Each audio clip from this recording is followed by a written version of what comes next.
Recording studio Ekangar सराय। तब काहे गेला ससुरा, तब काहे गेला ससुरा। Presented by Riska films. फोनमा हम कोइलू ना फोनमा उठाई ना गे, बिना बतैले काहे ससुरा तू गई ना गे, बिना बतैले काहे जान तू गई ना गे। फोनमा हम कोइलू ना फोनमा उठाई ना गे, बिना बतैले काहे ससुरा तू गई ना गे। तू ही तो हमारा दिलावा तोड़ी चाली के ना ससुराल। कहनी हन की खेलबई होलिया, तोरे से रंगाई बाई चोलिया। तब काहे गे ना ससुराल,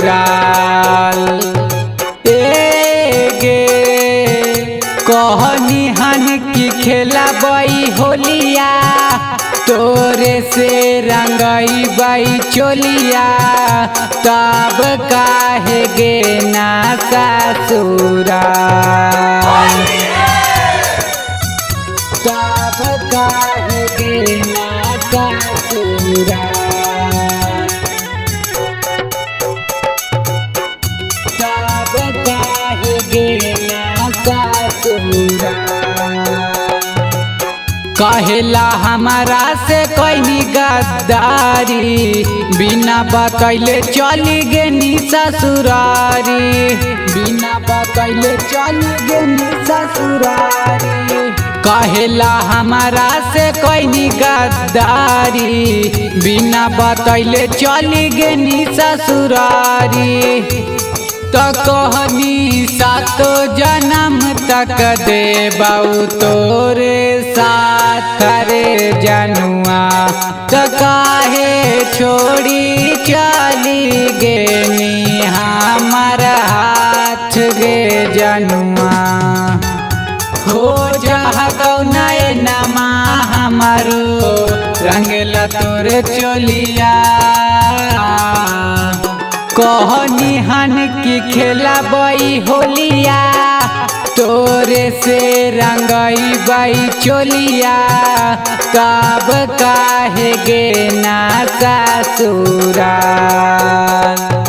ए गे कहनी हन की खेलबई होलिया, तोरे से रंगाई बाई चोलिया।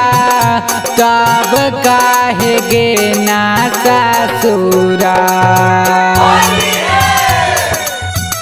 तब काहे गे ना ससुराल।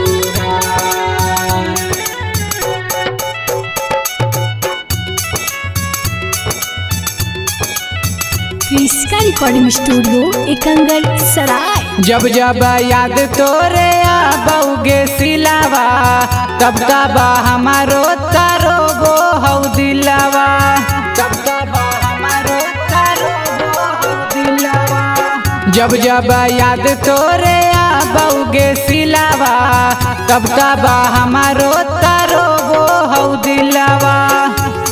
तो काहे छोड़ी देनी हाथ पाके पियावा के साथ, यारवा के तात भुला के रहे लगनी भातारा के पास। भूल गे निकेतना रौसना मकर हालौ तोरा प्यार।